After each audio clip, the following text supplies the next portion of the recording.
In America, the law is king, unless of course your name is Donald Trump. All that and more now on Graf's Grievances.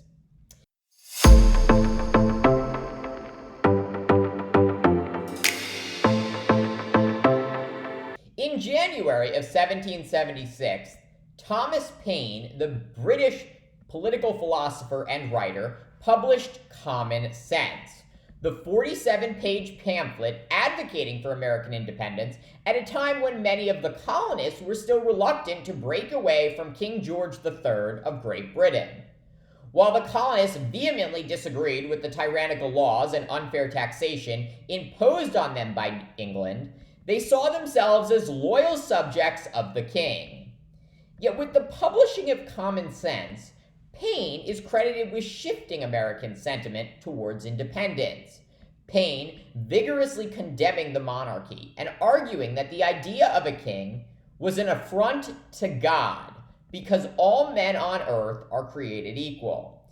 Paine arguing the colonists have a unique opportunity to change the course of history by creating a new form of government where people rule themselves and, quote, the law is king. And that is exactly what the colonists did. On July 4th, 1776, the Continental Congress adopted the Declaration of Independence, severing America's ties to Great Britain. And now, almost 250 years later, the Republican Party has decided America should once again be ruled by a king. And that king is Donald Trump.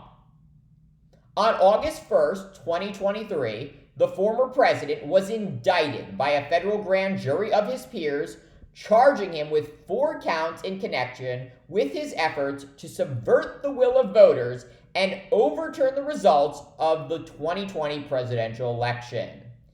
The historic indictment depicting how Trump promoted false claims of voter fraud, despite being told by people he relied on for candid advice that those claims were untrue.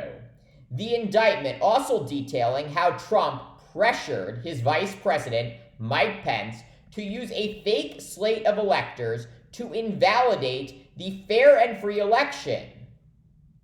With this third indictment, Trump now faces a whopping 78 criminal counts that, if found guilty of even a fraction of them, could put him behind bars for life.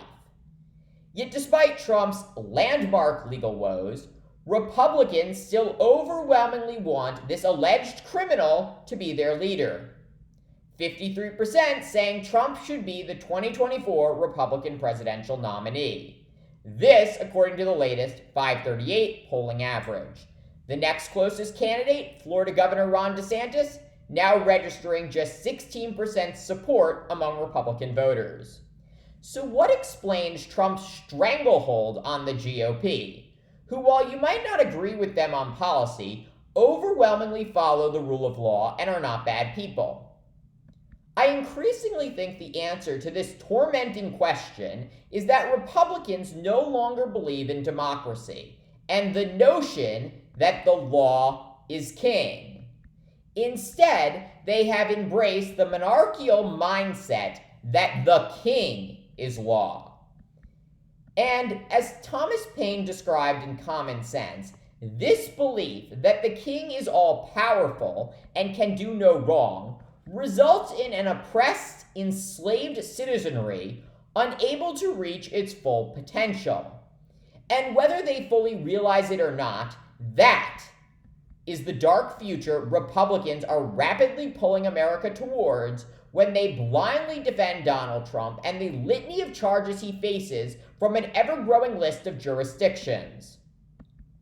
Trump has been indicted by his fellow Americans, and juries composed of his own peers will decide if he is guilty. Despite what right-wing media and Republican leaders may say, President Joe Biden is not at all responsible for the charges against Trump. The Justice Department has not become Biden's campaign headquarters, and Special Counsel Jack Smith is not Biden's campaign manager. Trump only has himself to blame for the very serious charges he faces. By continuing to insist all the charges against Trump are without merit, Republicans are really saying Trump is above the law and that America should no longer be a democracy. Thanks for watching Graph's Grievances. Let me know what you think, and please subscribe.